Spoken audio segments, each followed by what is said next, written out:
Sang pewaris tunggal. 66. Saatnya untuk mereka tahu. Dion menghentikan gerakannya untuk masuk ke dalam mobil, lalu menunggu apa yang akan dikatakan oleh orang yang telah menghentikannya itu. Maaf kalau nenek lancang bertanya. Apakah kau sekarang telah menjadi orang kaya? Atau keturunan orang kaya? Yang menyembunyikan jati dirinya selama ini pada kami? Ucap Nenek Wolf menduga-duga. Lalu kembali melanjutkan berkata. Tapi kau dan suamiku sengaja menyembunyikannya pada kami selama ini, hingga mata kami jadi buta, tidak mengetahui jati dirimu yang sebenarnya. Sambungnya lagi. Diam sejenak untuk mengambil nafas, lalu berkata lagi. Kalau benar kau anak orang kaya, atau memang orang kaya, lalu siapa kau sebenarnya? Dan siapa orang tuamu itu? Ucapnya tanpa jeda. Diam kembali untuk mengambil nafas, lalu melanjutkan perkataannya. Dan satu lagi, apakah mobil mewah itu milikmu?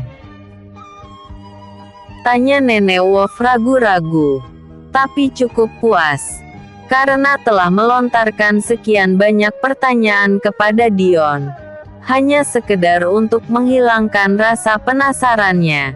Selama ini Dion diam sejenak, tidak langsung menjawab pertanyaan itu.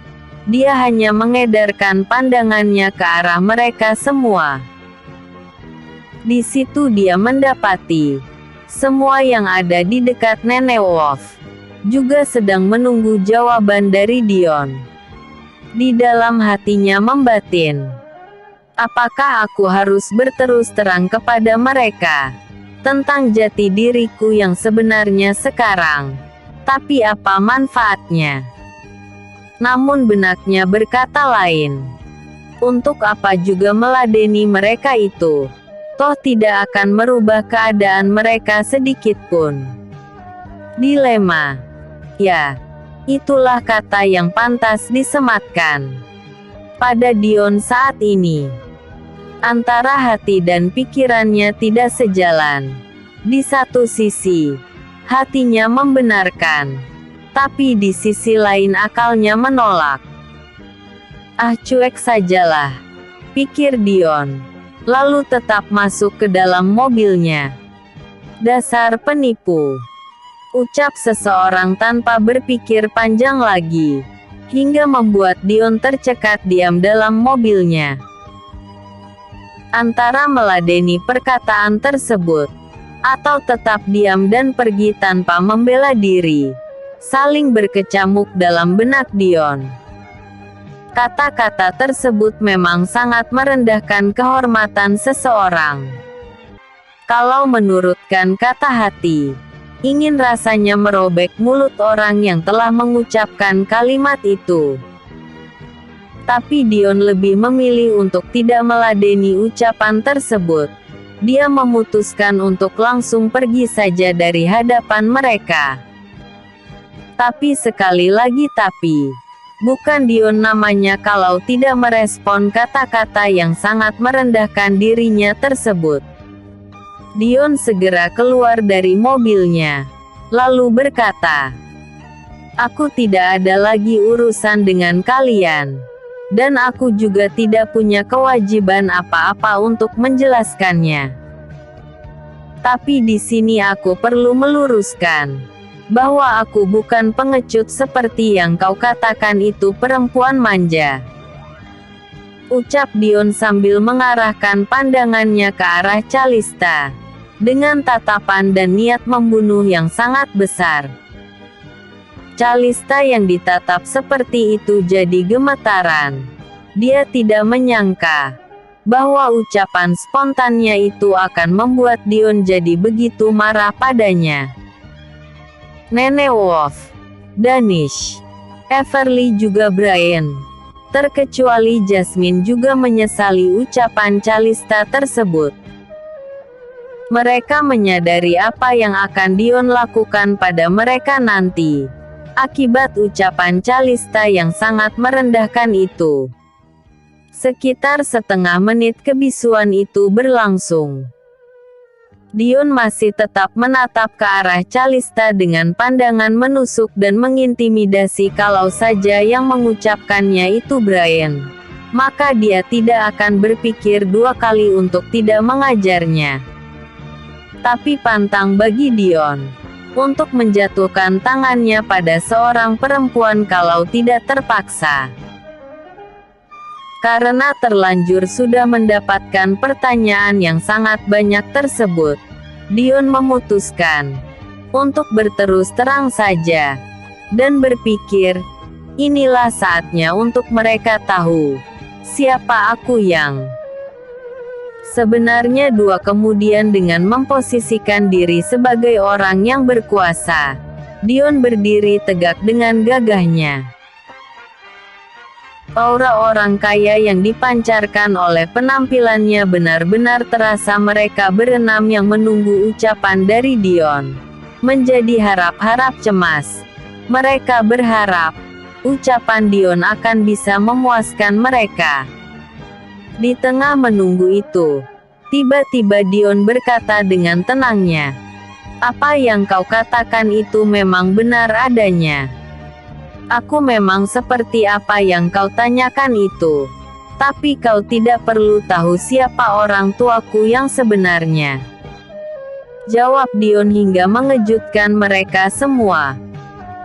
"Cukup kalian ketahui saja bahwa aku bukanlah Dion yang dulu, yang bisa seenaknya kalian tindas, kalian bully dan hina sesuka hati kalian lagi. Aku sekarang sudah berbeda. Dengan satu ucapanku saja, maka aku bisa membuat dunia bersujud padaku. Boleh dikatakan, seluruh kota B berada di bawah kendaliku.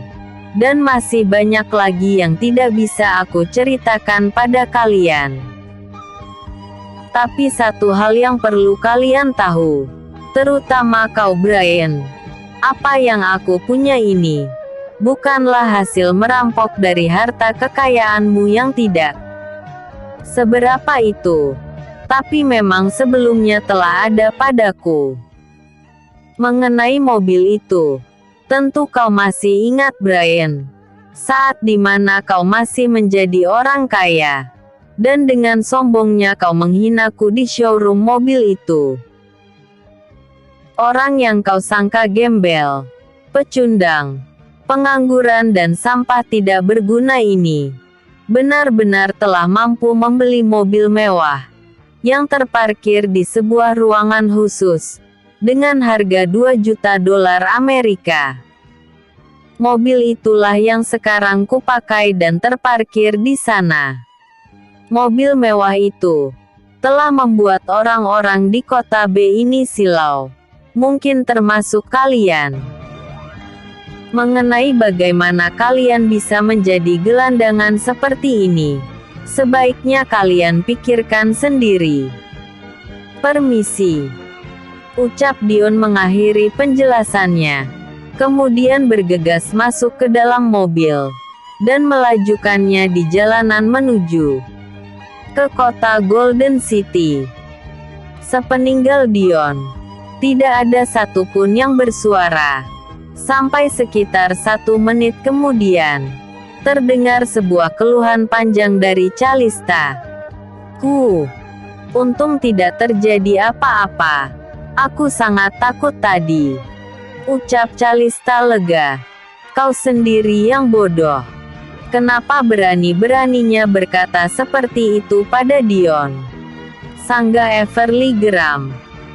"Kalau dulu kau bolehlah berkata seperti itu. Tapi sekarang, jangan coba-coba lagi."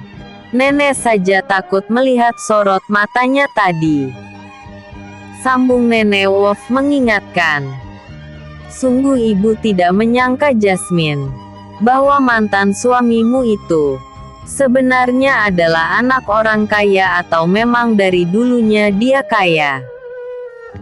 Ibulah yang bersalah dalam masalah ini.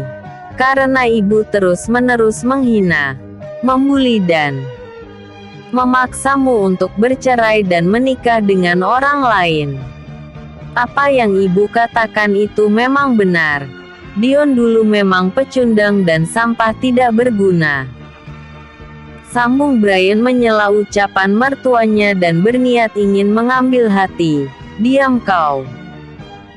Kalau saja kau bukan suami Jasmine sekarang, maka aku akan merobek mulutmu. Hardik Everly garang kepada Brian. Kau dulu memang kaya. Makanya ibu sangat ingin agar Jasmine bercerai dengan Dion dan menikah denganmu. Tapi tak kusangka, pernikahan kalian itu malah menjadi kesialan bagi seluruh keluarga kita. Aku benar-benar menyesal dalam hal ini. Dan kau juga Danish. Kau dari dulu hanya diam saja. Tidak mencegah istrimu untuk tidak terus memaksa Jasmine untuk bercerai dengan Dion. Ucapnya menyalahkan orang lain. Kenapa kau malah menyalahkanku? Bukankah sudah kukatakan dulu bahwa alasan kakek menikahkan Jasmine dengan Dion pasti mempunyai alasan tertentu. Tapi kau tetap saja memaksa Jasmine untuk bercerai dengannya. Karena kau perempuan gila harta. Jawab Danish membela diri. Apa katamu? Zaman sekarang, kalau kita tidak mempunyai harta, apa yang bisa kita lakukan? Sangga Everly tak mau kalah. Kau lihat kita sekarang. Kita ini sudah benar-benar jadi pengemis, gelandangan, dan sampah tidak berguna. Kata-kata ini dulu yang selalu kita lontarkan kepada Dion. Tapi sekarang malah berbalik kepada kita sendiri. Ucap Everly menyesali diri. Nenek juga sangat berperan penting dalam permasalahan ini. Nenek juga merasa bersalah dan menyesal, karena tidak menyelidiki jati diri Dion yang sebenarnya. Kakek sudah pernah mengatakan kepadaku, alasannya menikahkan Jasmine dengan Dion. Tapi nenek tidak percaya sama sekali pada ucapan suami nenek sendiri. Tapi sekarang, semua perkataan kakek telah menjadi kenyataan. Kalau dulu nenek mempercayai ucapan kakek itu, maka nasib kita tidak akan jadi seperti ini sekarang. Keadaan yang telah memaksa nenek dan kita semua untuk melakukan penghinaan pada Dion selama setahun lebih. Sekarang nenek hanya bisa menyesalinya. Begitu juga dengan kalian. Tapi nasi sudah menjadi bubur. Tidak ada yang bisa kita kerjakan lagi sekarang. Satu-satunya cara adalah mendapatkan kata maaf dari Dion, agar dia mau memberikan modal kepada kita untuk mengembangkan usaha kita kembali. Tapi apakah itu mungkin? Dion sangat membenci keluarga kita sekarang. Itu terbukti dari sorot matanya ketika menatap kita semua. Ucap nenek. Wolf tak bersemangat. Apakah nenek ingat ketika saat nenek mengusirnya dari rumah kita dulu? Bukankah dia pernah mengatakan bahwa dia akan membalaskan dendamnya? Dan bertekad akan membuat kita menjadi gelandangan, pengemis serta sampah tidak berguna di jalanan. Tanya Calista tiba-tiba, untuk mengingatkan neneknya. Nenek rasa kau benar Lita. Mungkin saja Dion yang telah menjadikan kita seperti ini. Jawabnya. Tapi sudahlah. Semua sudah terjadi. Sekarang yang perlu kita pikirkan adalah mencari makan dan memohon belas kasihan orang lain untuk memberikan uangnya kepada kita.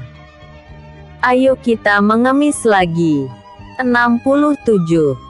sedikit masalah di Diamond Blue.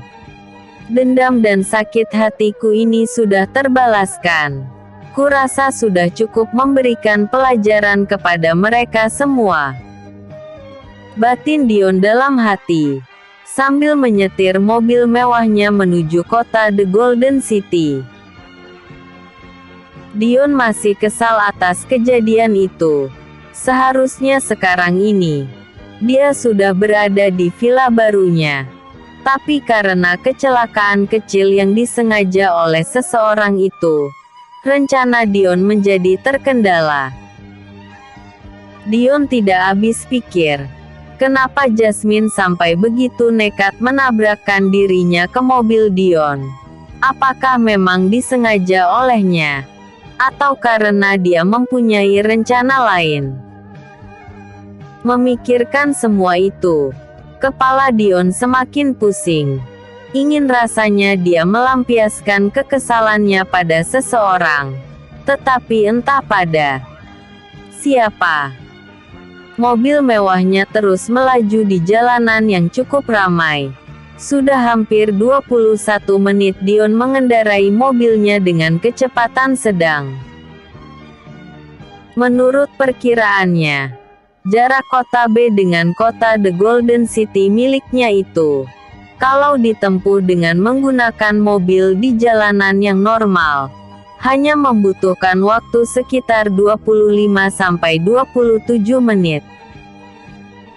Tapi saat ini, Dion sudah mengendarai mobilnya selama kurang lebih 21 menit. Seharusnya 4 menit lagi, dia sudah sampai di sana. Tapi ini sepertiga jalan saja belum dilaluinya. Padahal jarak kota B dengan kota Golden City tidak begitu jauh. Tapi ya begitulah keadaannya. Sial. Kenapa juga harus bertemu dengan mereka lagi? Kemana orang-orang yang ditugaskan oleh Burgon untuk mengawasi mereka? Kenapa mereka tidak pernah melaporkannya padaku? Batin Dion dalam hati kesal. Untuk menghilangkan rasa kesalnya, dia mencoba memutar lagu yang tersedia di dalam mobil mewahnya itu. Tapi tetap saja tidak bisa menenangkan pikirannya. Saat ini, Dion terus kepikiran dengan kejadian yang dialaminya tadi. Ketika dia bertemu dengan Jasmine, Nenek Wolf, Danish, Everly Calista dan Brian. Pikirannya tidak bisa lepas dengan kejadian tadi. Apa saja yang dialami, yang diucapkan, dan yang didengarnya. Semua peristiwa itu terus terngiang-ngiang di kepalanya. Kalau ku pikir-pikir, ada benarnya juga apa yang dikatakan oleh Nenek Elina tadi. Tapi tetap saja tidak bisa ku terima kata maafnya. Karena aku masih teringat dengan apa yang telah mereka lakukan padaku dulu. Walau sekarang kelihatannya mereka sudah mulai berubah. Terutama sikap Nenek Elina. Begitu juga dengan Everly. Tapi mungkin itu hanya sementara saja. Setelah mereka kaya kembali, mungkin mereka akan bersikap sombong lagi. Tapi semarah apapun aku pada mereka, bagaimanapun, mereka pernah menampungku untuk tinggal di kediaman mereka. Walaupun itu hanya terpaksa karena adanya kakek Wolf. Kakek yang baik hati itu telah menolongku, walau dia tidak tahu siapa aku sebenarnya. Kalau saat itu aku tidak ditolong olehnya, mungkin aku sudah mati, dan tidak ada Dion yang sekarang. Ah, sudahlah. Budi baik orang tua itu harus aku balas, tetapi dengan caraku sendiri. Aku akan membantu istri dan keturunannya, dengan memberi mereka tempat tinggal yang layak. Setelah ini, Aku tidak akan berhutang budi lagi pada kakek Wolf. Dan aku sudah menepati janjiku padanya untuk menjaga istri dan keturunannya. Tapi sejujurnya, aku masih ingin bermain-main dengan mereka. Karena aku belum puas. Biar mereka merasakan bagaimana susahnya orang-orang miskin mencari makan di luaran sana. Aku ingin mereka benar-benar menyesal karena telah mengusirku dari kediaman mereka dulu. Ucap Dion dalam hati, sambil mengemudikan mobilnya secara perlahan. Tapi setelah aku menolong mereka, tetap saja berniat jahat padaku, maka aku tidak akan mengampuninya. Dan bisa kupastikan, mereka akan tamat. Ucap Dion masih dalam hati, dengan aura dingin dan niat membunuh yang besar. Tidak terasa, setelah Dion merutuk dalam hati, mobil yang dikendarainya telah sampai di pintu gerbang kota Golden City. Pemeriksaan di gerbang itu tidak begitu ketat, karena mereka tidak memeriksa orangnya, tapi hanya mendeteksi setiap mobil atau kendaraan yang lewat dengan alat digital yang dipasang di kanan kiri gerbang yang dilalui oleh kendaraan tersebut. Mereka tidak mengecek orang-orang yang masuk, tetapi malah memeriksa kendaraan yang mereka kendarai itu. Mereka hanya memastikan apakah kendaraan yang akan masuk itu membawa bahan peledak, senjata dan lain sebagainya. Setelah melalui pintu gerbang, untuk sesaat, Dion terpana. Walau dia pernah mengunjungi kota itu bersama Ivory, tapi tetap saja ada rasa kagum yang begitu besar di hatinya. Saat Dion datang bersama dengan Ivory itu, Dion tidak begitu memperhatikan arsitektur kota miliknya tersebut. Padahal waktu itu Dion datang pada malam hari. Tentu saja pemandangannya jauh lebih indah daripada pemandangan siang hari. Dion lebih fokus menggoda dan memperhatikan Ivory. Disebabkan waktu itu, penampilan Ivory benar-benar sangat menakjubkan dan cantik. Maka ketika Dion sekali lagi memasuki kota The Golden City, matanya dimanjakan oleh bangunan-bangunan yang sangat indah dan megah itu. Bangunan-bangunan besar tersebut merupakan kompleks pertokoan yang berjajar di kanan kiri jalan yang cukup lebar dan bersih. Jam pada waktu itu menunjukkan pukul 11.58. Perut Dion sudah terasa lapar.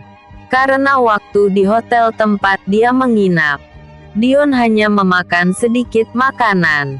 Hanya sekedar untuk mengganjal perutnya saja. Jadi Dion memutuskan untuk singgah di salah satu restoran yang ada di kotanya itu. Tapi Dion tidak mau pergi ke Top Sky Restaurant. Dia lebih memilih untuk mendatangi restoran lainnya. Adapun restoran yang dituju oleh Dion adalah restoran terkenal nomor 2 di kota The Golden City. Restoran tersebut bernama Diamond Blue, yang mempunyai pelataran parkir yang sangat luas dan bertingkat 6. Letaknya berada di tengah-tengah kota, bersebelahan dengan toko barang antik, yang juga sudah sangat terkenal, baik di kota The Golden City, maupun di kota B, juga di kota-kota lainnya. Dion sama sekali belum pernah pergi ke sana. Begitu juga dengan restoran-restoran lainnya saat itu. Dion hanya merasa lapar. Dan kebetulan ketika dia lapar tersebut, Posisinya berada tidak jauh dari restoran Diamond Blue setelah memarkirkan mobilnya di tempat parkir yang agak jauh dari restoran tersebut. Dion memutuskan untuk segera masuk ke sana. Tapi ketika Dion mau masuk, dia dihadang oleh dua orang pelayan yang berpakaian seragam hitam dengan berkata, "Berhenti. Tunjukkan kartu anggotamu." Ucap salah seorang pelayan tidak ramah kepada Dion. Dion refleks berhenti, dan sesaat memperhatikan kedua pelayan tersebut dengan pikiran bingung bercampur tidak senang. Dion memperhatikan penampilan mereka dari atas sampai ke bawah. Beberapa saat kemudian, Dion menggelengkan kepala, lalu membatin dalam hati, "Orang seperti ini sungguh tidak cocok bekerja di restoranku. Penampilannya saja tidak enak dipandang." Batinnya. Wajar Dion berkata seperti itu, karena penampilan mereka yang sangar dan tidak terkesan ramah, sangat tidak cocok menjadi pelayan di restoran tersebut. Karena pada dasarnya, pelayanan restoran kelas atas itu harus mengutamakan keramahan, juga kenyamanan pelanggannya. Tapi saat ini, restoran tersebut ternyata memperkerjakan pelayan yang tidak tepat. Terbukti ketika Dion, yang notabene-nya adalah calon pelanggan restoran itu, dihadang ketika dia ingin masuk ke dalam. Karena keinginannya untuk makan di restoran itu dihalangi, Dion langsung saja marah kepada kedua pelayan tersebut dengan berkata, "Apakah begini pelayanan di restoran yang katanya sangat termasyhur itu? Atau memang ada aturannya? Ketika seorang pelanggan ingin masuk ke dalam, harus dihentikan terlebih dahulu." Ucap Dion tidak senang. "Kami hanya menanyakan, apakah kau mempunyai kartu anggota atau tidak? Hanya itu saja," jawabnya membela diri. "Memangnya kenapa kalau aku tidak punya kartu anggota? Apakah memang restoran ini menerapkan aturan seperti itu?" tanya Dion tidak mau kalah. "Hanya tamu yang bisa menunjukkan kartu anggota saja yang akan dilayani oleh restoran ini. Kalau calon pelanggan tidak mempunyai kartu anggota, maka dia harus memprosesnya agar bisa makan di restoran ini." "Kecuali," jawabnya panjang lebar dan menggantung. "Kecuali apa?" tanya Dion ingin tahu. "Kecuali orang yang banyak uang," jawabnya enteng. "Kalau begitu aku bisa masuk, karena aku banyak uang," jawab Dion geram. "Hahaha." Tawa mereka lepas. "Orang macam ini, yang katanya banyak uang, jangan mimpi kau," ujar keduanya merendahkan Dion. Plak, plak. 2 kali bunyi tamparan terdengar, mengiringi suara merintih kesakitan. Orang yang ditampar tersebut adalah 2 orang pelayan yang bersikap arogan kepada Dion, karena dia sudah sangat muak dengan sikap mereka berdua. Orang-orang yang berada di dalam restoran itu terkejut. Begitu juga dengan orang-orang yang berniat ingin memasuki restoran. Jelas mereka terkejut, karena tidak menyangka ada orang yang berani membuat masalah dengan kedua pelayan yang sudah sangat terkenal sombong dan arogan itu. Di hati mereka masing-masing membatin, "Habislah orang itu, karena telah berani menamparnya. Aku yakin pemuda itu akan mati atau setidaknya cacat karena telah berani membuat masalah dengan mereka berdua." Sementara itu, Dua orang pelayan yang tadi kena tampar oleh Dion menjadi sangat marah sekali. Tubuh mereka sempat terdorong ke belakang akibat terkena tamparan yang cukup kuat oleh Dion. Setelah menenangkan diri, mereka mendekati Dion, lalu berkata, 68. Menunjukkan eksistensi. Beraninya kau membuat masalah dengan kami. Tak tahukah kau siapa kami? Dan orang yang telah merekrut kami untuk bekerja di sini. Ucap salah seorang pelayan itu mengintimidasi Dion. Aku tidak peduli siapa kalian. Dan orang yang membawamu ke sini. Jawab Dion lantang. Kau. Ucap pelayan itu geram. Ya. Aku. Kenapa? Mau membalas tamparanku? Sini. Akan ku tambah lagi. Jauh lebih kuat dari tadi. Jawab Dion enteng. Kau tunggulah di sini. Aku akan menghubungi seseorang. Dan bisa kupastikan, setelah dia datang, kau akan habis. Ucap pelayan yang barusan berdebat dengan Dion semakin geram, sambil menelepon seseorang. Baik. Aku akan tunggu dan lihat apa yang bisa orang itu lakukan terhadapku. Ucap Dion menantang. Sementara itu, orang-orang yang berlalu lalang di jalan sengaja berhenti karena ingin melihat apa yang terjadi di depan pintu masuk restoran kelas atas tersebut. Mereka penasaran.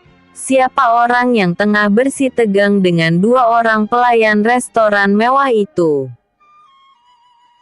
Dari penampilannya, kalau dilihat dari jauh, orang itu hanya orang biasa saja. Bukan terlihat sebagai orang kaya. Tapi kenapa dia berani membuat masalah di sana? Itu pertanyaan yang ada di hati mereka masing-masing dua. Mereka tidak tahu siapa Dion yang sebenarnya.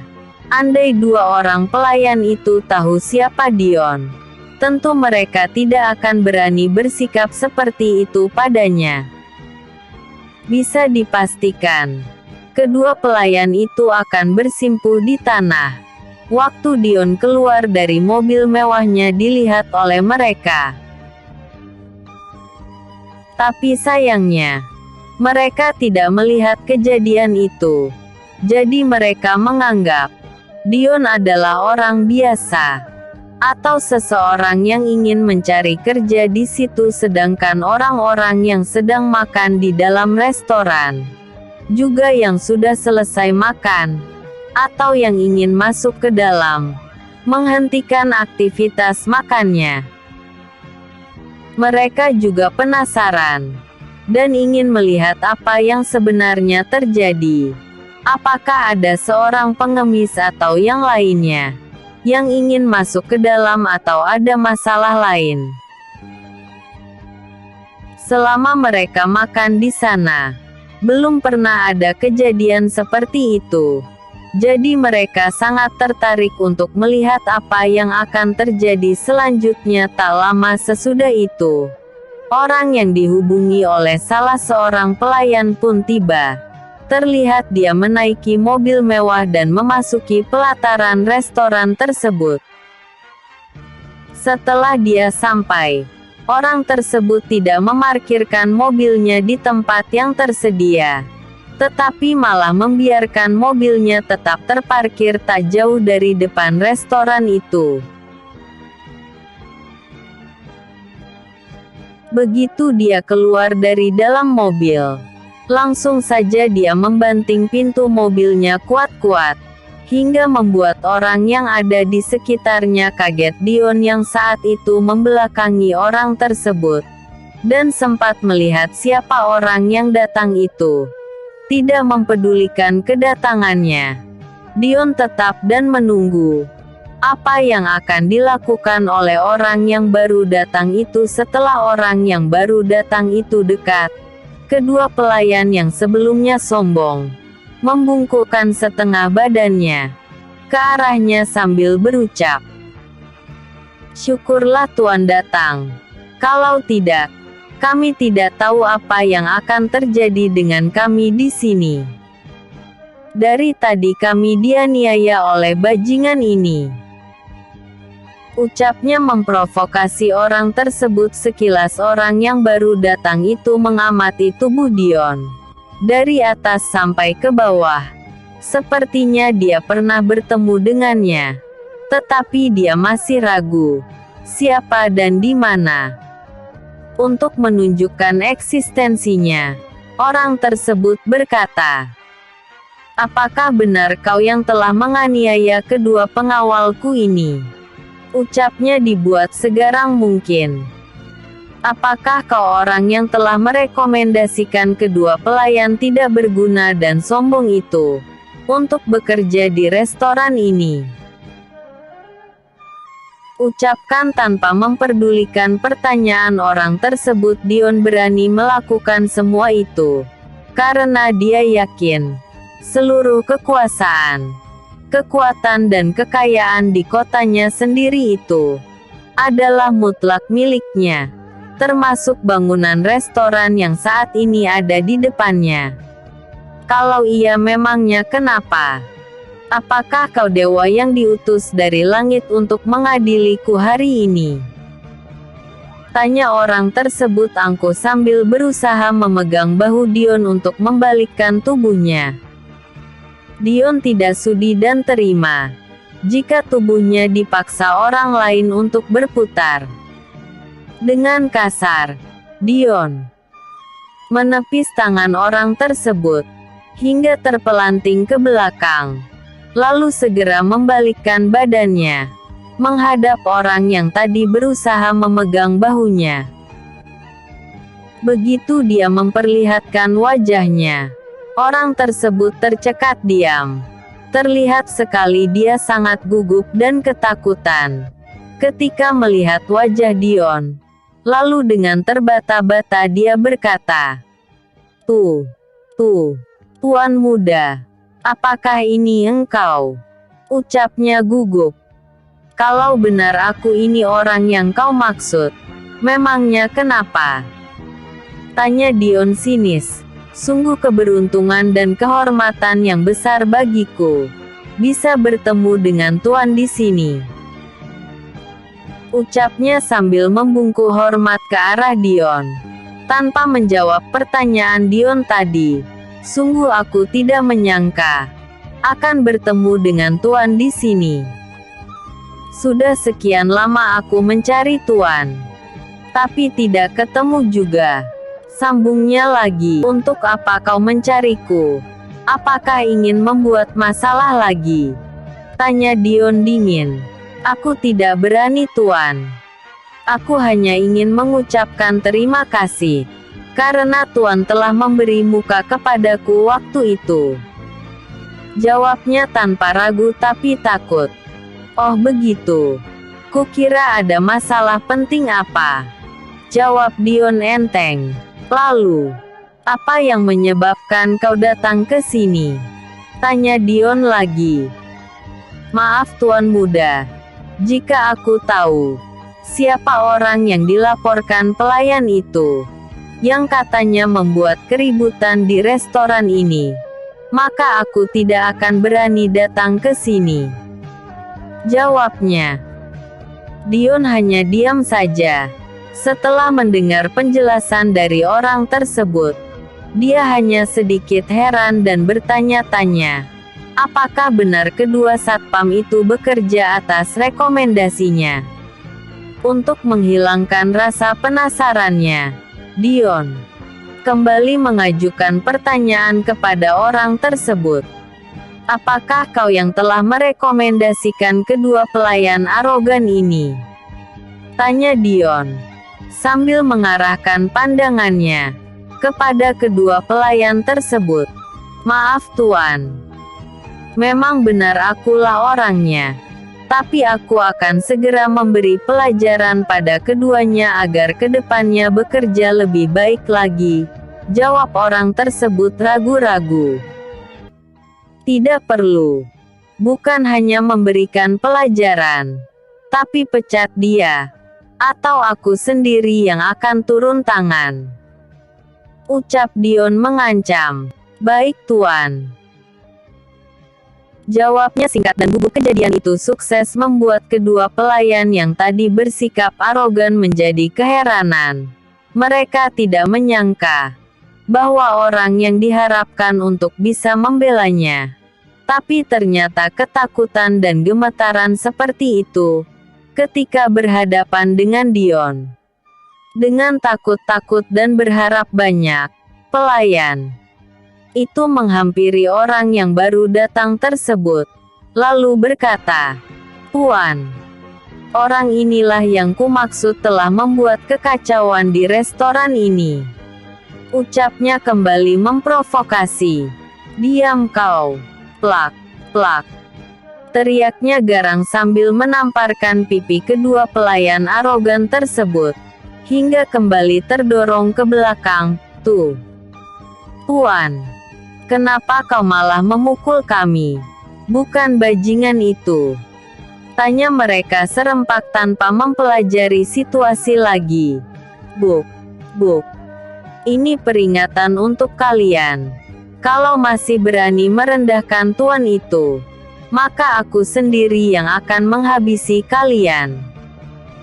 Ancam orang tersebut tidak main-main. "Mulai hari ini kalian aku pecat, dan aku tarik kembali ke kelompok kalian. Tapi bukan sebagai pengawal keluargaku. Kalian akan ditempatkan di bagian tukang kebun. Dan kerja kalian sehari-hari adalah membersihkan selokan yang ada di sekitar komplek perumahan sebagai hukuman kekurang-ajaran kalian kepada tuan muda itu." Ucap orang tersebut panjang lebar kepada anak buahnya. "Hebat juga kau ya. Bisa memecat pelayan yang bekerja di tempat orang lain." Ucap Dion sedikit kagum. "Maaf Tuan. Kebetulan keluargaku menanamkan sahamnya sebesar 10% di restoran ini. Jadi sedikit banyaknya, aku bisa menempatkan orang-orangku, walaupun hanya sebagai pelayan di sini." Jawabnya merendah. "Ternyata begitu. Baiklah kawan. Karena tadi ada masalah di restoranmu ini, aku sudah kehilangan selera makanku. Aku akan makan di tempat lain saja." Jawab Dion sambil melangkah pergi. "Tunggu Tuan. Sebagai bentuk permohonan maafku, dan untuk merayakan pertemuan ini, maka aku akan mentraktir Tuan di restoran ini. Bagaimana?" Ucap orang itu penuh harap. "Tidak usah dan terima kasih. Mungkin lain kali saja. Ketika ada waktu, aku akan menerima tawaranmu itu. Kali ini, aku benar-benar sudah kehilangan selera makanku." Sanggah Dion lalu bergegas melangkah pergi. Sayang sekali. Kesempatan yang sangat langka ini tidak bisa aku manfaatkan dengan baik. Ini semua gara-gara kedua pelayan bodoh itu. Batinnya dalam hati geram. Dasar bajingan tidak tahu diri. Awas kalian berdua. Setelah aku sampai di rumah, aku akan memberikan pelajaran yang keras kepada kalian. Ucapnya sambil melangkah menuju ke arah mobilnya. Siapakah orang yang barusan tadi dipanggil Tuan oleh kedua pelayan itu? Dan yang saat itu tengah berada di hadapan Dion dengan badan gemetaran. Ternyata dia adalah Wills, pewaris kekayaan. Keluarga terkaya nomor 2 di kota B, yang dulu pernah bertemu dengan Dion di showroom mobil, ketika Dion ingin membeli mobil Lamborghini-nya di sana. Keluarganya telah menanamkan sahamnya sebesar 10%. di restoran mewah itu. Begitu juga di tempat-tempat lain. Aturan yang diterapkan oleh pengelola seluruh bangunan di kota Golden City itu memang sangat ketat sekali. Dan tidak bisa ditawar-tawar lagi jika orang luar ingin menanamkan sahamnya di semua bentuk usaha yang ada di kota tersebut. Mereka hanya diizinkan untuk membeli saham sebesar 10%. Dan itu pun hanya satu orang saja. Sementara yang 90% masih tetap dimiliki oleh pemilik kota tersebut. 69. Mengingat masa lalu. Dion benar-benar meninggalkan restoran mewah itu. Dan lebih memilih untuk makan di restoran biasa. Yang berada di pinggiran kota. Letaknya pun tidak begitu strategis. Walau masih berada di jalan sama. Suasananya tenang, adem dan nyaman. Walau terkesan sederhana, tapi sangat cocok dan ideal sebagai tempat makan kalangan menengah ke bawah, yang mempunyai uang saku pas-pasan. Kondisi itu didukung pula oleh banyaknya pohon-pohon penghias jalan yang terawat rapi, yang tumbuh berjajar di kanan kiri jalan. Juga di areal pelataran restoran tersebut, semakin menambah ketertarikan orang untuk makan di sana. Dion memperlambat laju mobilnya. Ketika 50 meter lagi sampai di restoran itu, dengan tenang Dion memasuki pelatarannya. Kemudian memarkirkan mobilnya di tempat yang sudah disediakan tersebut dengan tenang. Aku ingin makan di ruangan tersendiri. Apakah ada? Tanya Dion tiba-tiba kepada pemilik rumah makan tersebut. Tentu saja ada tuan. Mari. Jawab pemilik rumah makan itu senang. Sambil mengarahkan Dion untuk memasuki ruang khusus. Atau semacam ruang VIP di tingkat paling atas. Ternyata, walaupun terkesan sederhana, rumah makan atau restoran itu menempati sebuah gedung tersendiri, yang letaknya memang sedikit berjauhan. Bangunan ini terdiri dari 3 lantai, dan seluruh bangunan itu telah disewa oleh pengelola rumah makan yang didatangi oleh Dion. Saat ini, Dion tengah mendapat pelayanan istimewa dari pemilik rumah makan itu, berbanding terbalik dengan restoran mewah yang akan didatanginya 1 jam yang lalu. Walaupun rumah makan itu dikatakan sederhana, tetapi kondisinya sangat bersih dan tertata rapi. Tak lama kemudian, Dion telah menyelesaikan makannya, dan segera membayar harga makanan di sana dengan menggunakan uang kontan. Kemudian beranjak pergi. Pemilik rumah makan itu sangat berterima kasih sekali kepada Dion, dan merekomendasikan kepadanya untuk selalu makan di rumah makan miliknya itu. Dion hanya mengangguk kecil, dan terpaksa menerima kartu pengenal yang disodorkan oleh pemilik rumah makan itu kepadanya. Tak lama sesudah itu, Dion sudah berada dalam mobilnya kembali, dan membawanya menuju ke arah villa yang tidak jauh lagi dari tempat dia makan. Tepat pukul 1.40, Dion sudah sampai di villanya. Matanya sempat terpana ketika melihat pemandangan indah dan megah yang terpampang di depan matanya itu. Betapa tidak terpana, tempat yang akan ditinggalinya itu merupakan sebuah bangunan yang sangat besar dan indah, berarsitektur modern dan bergaya Eropa serta Asia, berdiri di antara villa-villa mewah lainnya.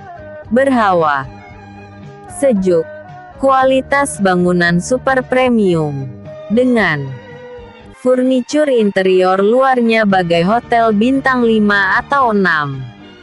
Itu baru terlihat dari luarnya saja. Bagaimana kalau di dalamnya? Mungkin seperti surga. Dion yang belum sempat masuk ke dalam, dan baru berdiri di depan gerbangnya saja sudah begitu takjub. Apalagi kalau sudah masuk ke dalam. Mungkin bisa merasa bagai raja atau sultan yang sedang berkuasa. Ini bukan rumah atau villa lagi, tapi istana. Villa sebesar ini, apakah harus ku tinggali sendiri? Guman Dion lirih sambil menggelengkan kepalanya. Pantas saja harganya selangit. Untung saja villa itu memang khusus dibuat untukku. Jadi gratis. Entah berapa harga villa ini. Sambung Dion lagi bergumam sendiri. Di tengah lamunannya itu, datang seorang penjaga dan perawat villa itu dengan tergesa-gesa.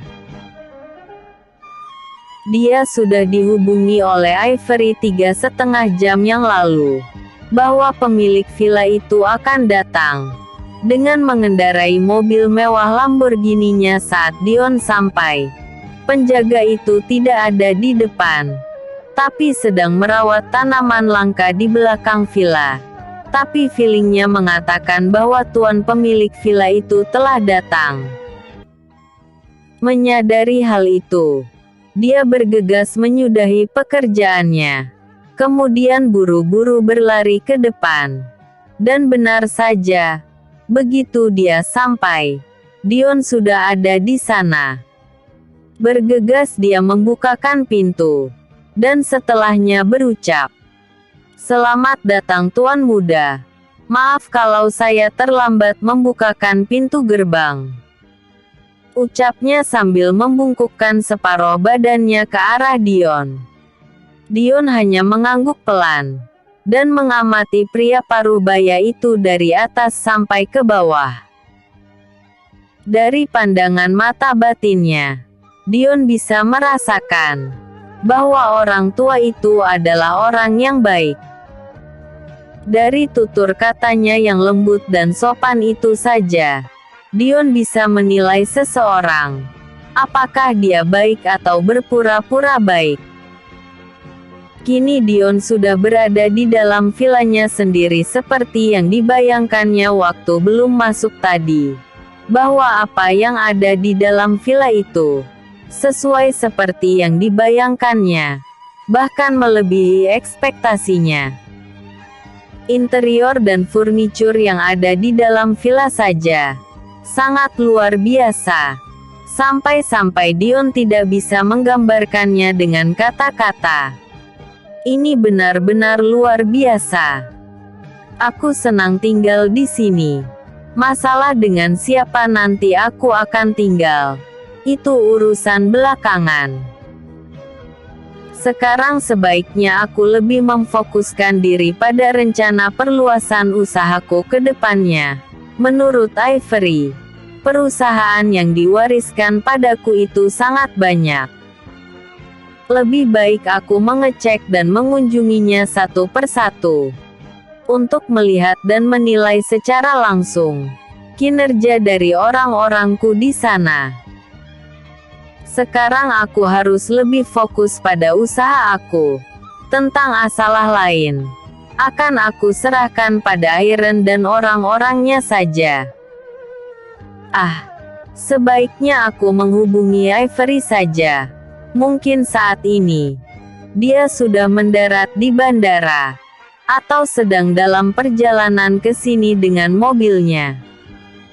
Ucap Dion pada diri sendiri, sambil mengambil handphonenya untuk menghubungi Ivory.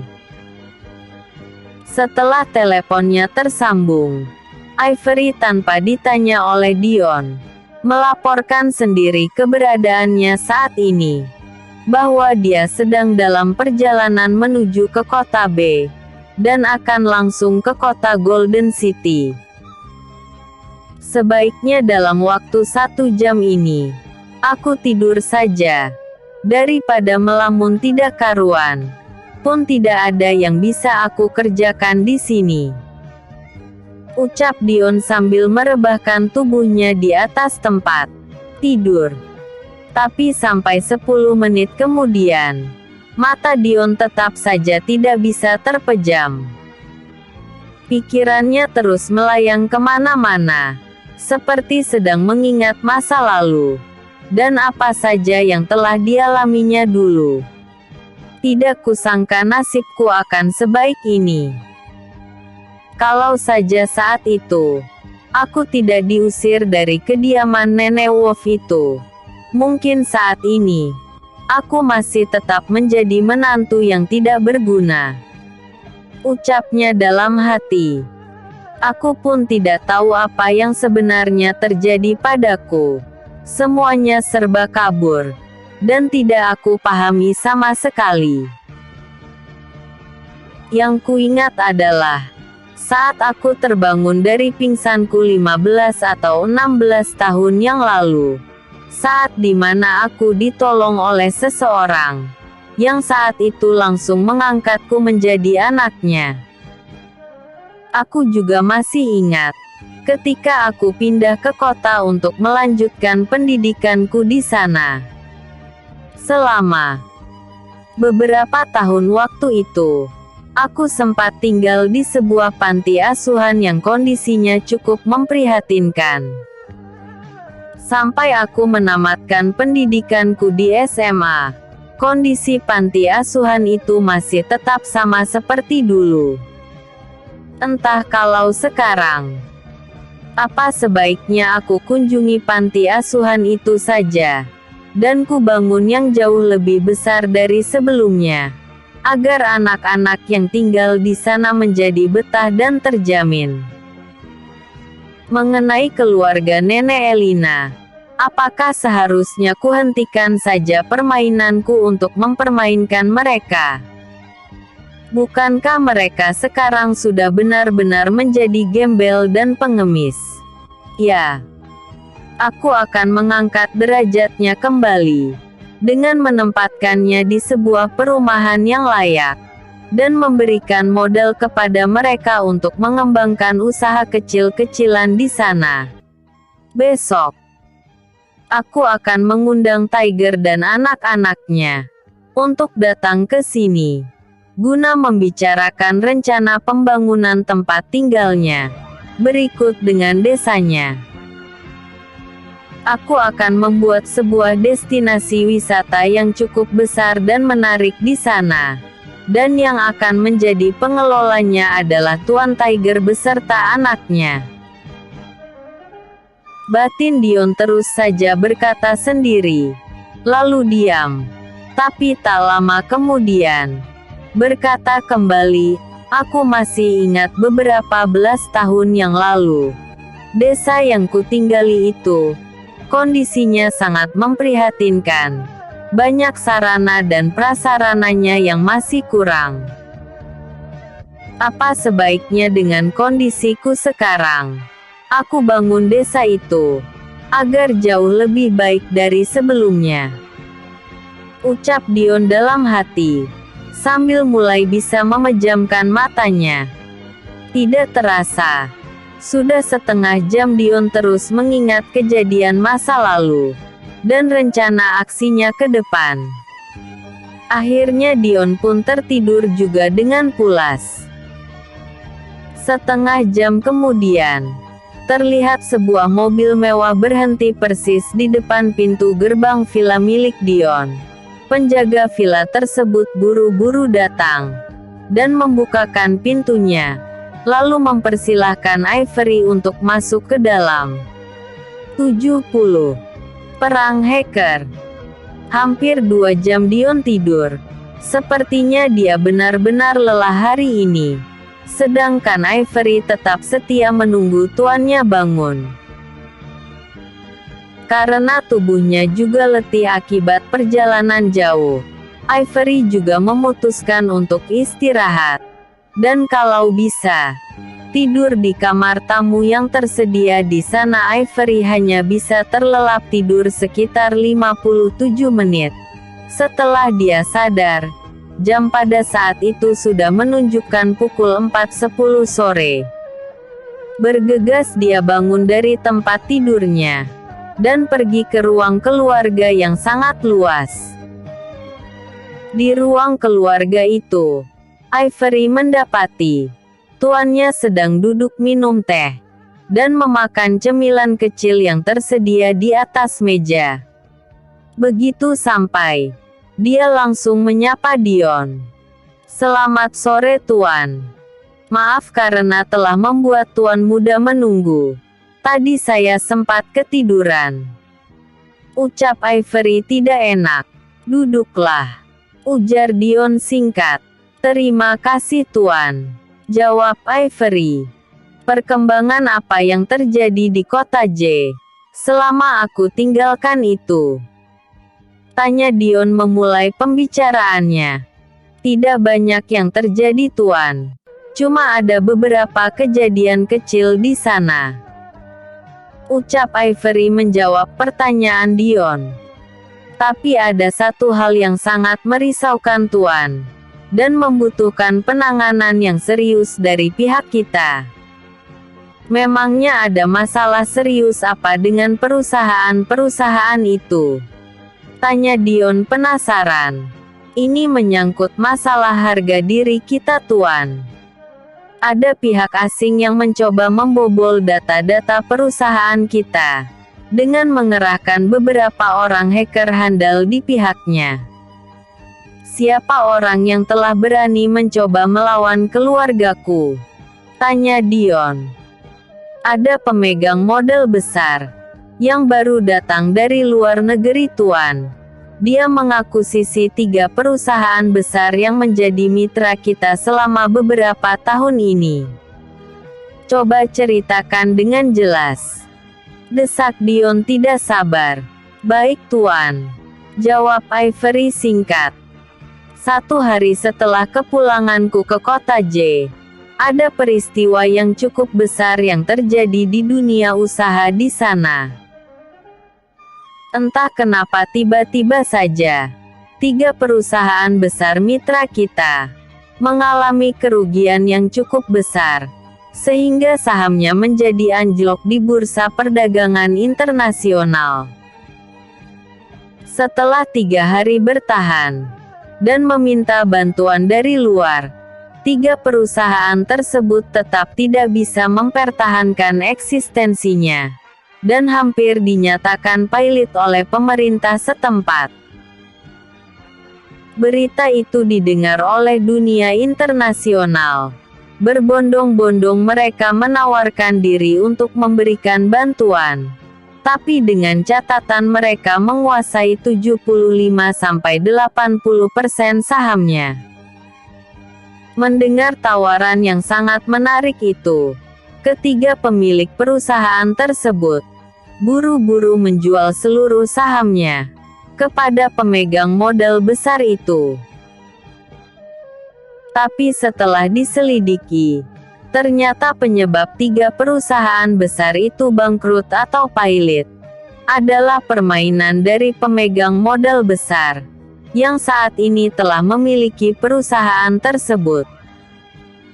Tapi apa boleh buat, karena sudah terlanjur menjual perusahaannya, pemilik ketiga perusahaan itu tidak bisa berbuat apa-apa. Setelah pemilik modal besar berhasil menguasai 3 perusahaan itu, dia berusaha untuk menguasai perusahaan-perusahaan kita di tempat lain.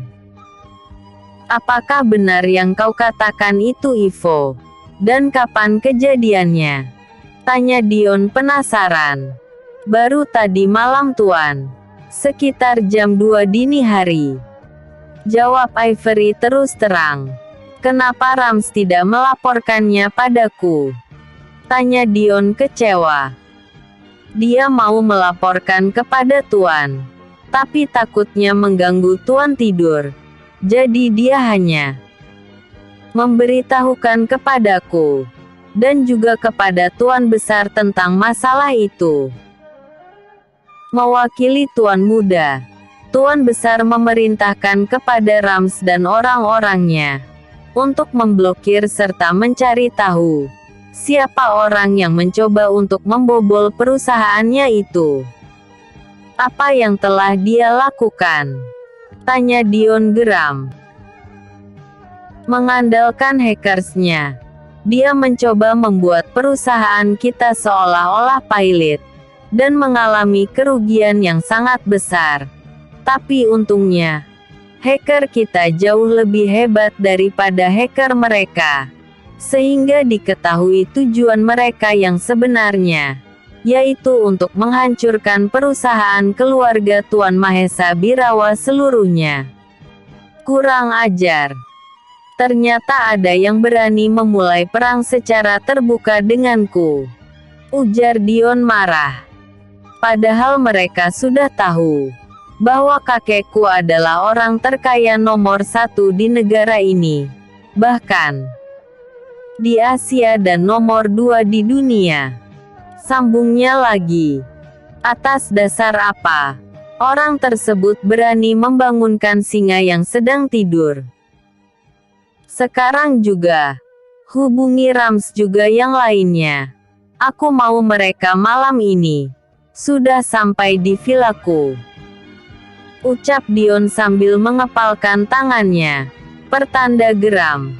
Aku ingin mengadakan pertemuan malam ini juga. Segera kerjakan, titah Dion tegas. Baik Tuan, jawab Ivory singkat, sambil menghubungi orang-orang penting perusahaan Birawa Group secara serentak.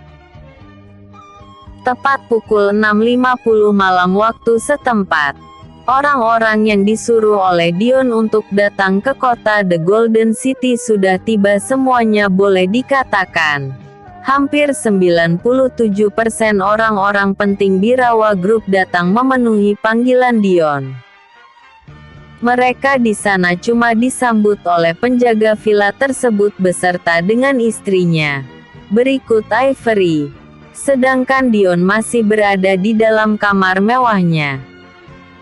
Iron dan anak buahnya masih berada di markas Raja Wali Merah. Besok baru akan mendampingi Dion. Sebelum rapat dimulai, mereka diminta oleh Ivory untuk beristirahat sejenak, makan dan lain sebagainya. Tepat pukul 8 malam, Dion memulai pertemuannya dan langsung memulai pembicaraannya. Selamat malam semuanya. Mungkin sebagian dari kalian sudah mengetahui, atau bisa saja seluruhnya, kenapa dipanggil ke sini secara mendadak. Padahal waktu kalian masih ada beberapa hari lagi bersama dengan keluarga kalian di kota J.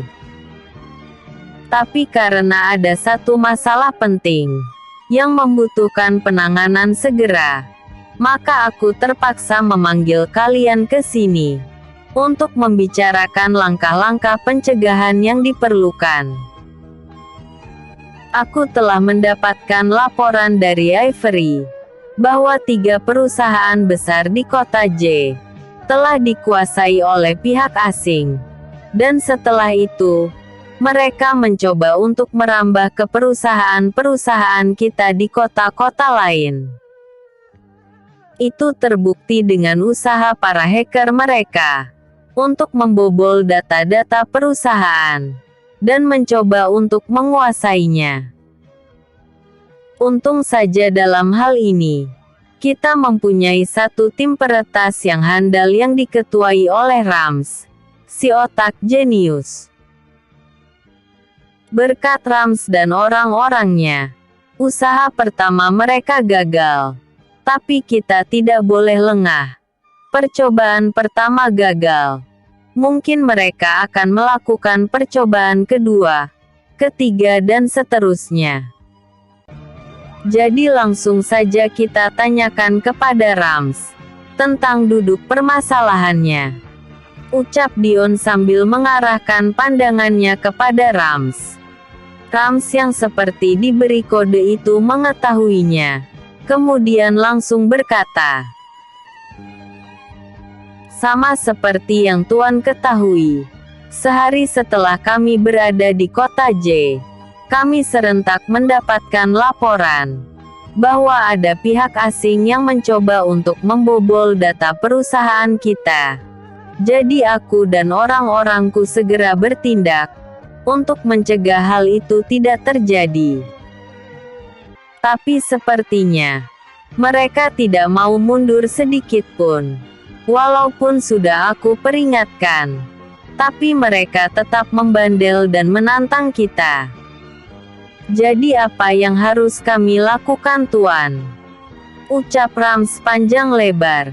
Apakah hacker mereka lebih handal daripada kamu dan orang-orangmu, Rams? Tanya Dion. Kalau boleh jujur, mereka tidak ada apa-apanya bagiku, Tuan. Tapi jika aku melawan mereka seluruhnya, maka aku khawatir mereka akan mengerahkan seluruh kekuatan mereka untuk menghancurkan kekuatan kita. Jawab Rams sedikit khawatir. Melihat jawaban Rams seperti itu, Dion mengajukan pertanyaan lain. Apakah sudah diketahui siapa mereka? Mereka adalah hacker yang tergabung dalam mafia kejahatan internasional, yang telah direkrut oleh seseorang yang bermodal kuat, tapi kekayaannya masih 2 tingkat di bawah kekayaan Tuan. Apakah kau bisa mendeteksi siapa orang itu, Rams? Akan saya usahakan, Tuan. Jawab Rams, sambil mengeluarkan komputernya. Tidak perlu itu, Rams. Di villa ini sudah tersedia satu ruang kendali yang cukup luas, yang di dalamnya terdapat puluhan komputer canggih. Dan di tiap-tiap komputer itu dilengkapi dengan kode pengaman yang tidak akan bisa dibuka oleh siapapun.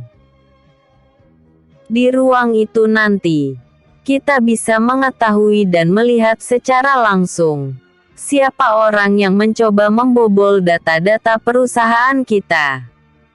Baik, Tuan. Ucap Rams merendah, sambil memasukkan komputernya ke dalam tas jinjing kecil yang selalu dibawanya.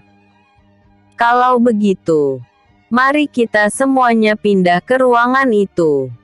Ucap Dion mengajak mereka semua. Beberapa saat kemudian, Dion dan orang-orangnya sudah berada di ruangan kendali tersebut. Ruangan itu sangat luas.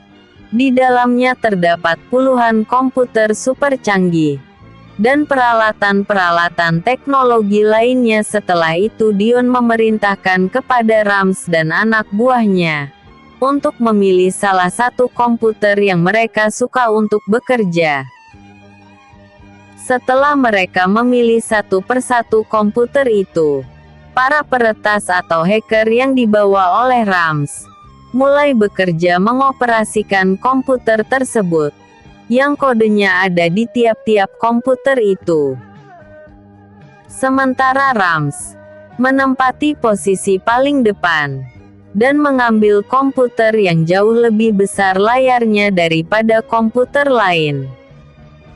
Di depan ruang pengendali tersebut, terdapat satu layar lebar, yang gunanya untuk menampilkan data, gambar dan lain sebagainya. Karena semuanya sudah mengoperasikan komputernya masing-masing.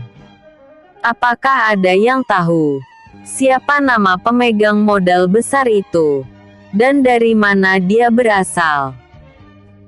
Menurut laporan dari Badan Intelijen Dunia, orang itu bernama Jack Napoleon, berasal dari Nevada, Amerika Serikat. Sebenarnya dia bukan asli warga Amerika, tapi dia merupakan imigran gelap yang berasal dari Perancis, dan selalu berpindah-pindah tempat. Karena kabarnya, dia merupakan buronan Interpol internasional. Kalau begitu, akan sangat mudah sekali mencari data-datanya di internet. Bukankah begitu, Rams? Benar, Tuan. Jawab Rams singkat. Dengan demikian, kau tahu apa yang harus kau lakukan sekarang. Ucap Dion seperti memberi perintah untuk segera memulai perang antar hacker di dunia. Bersambung ke episode 71. Perang Hacker 2.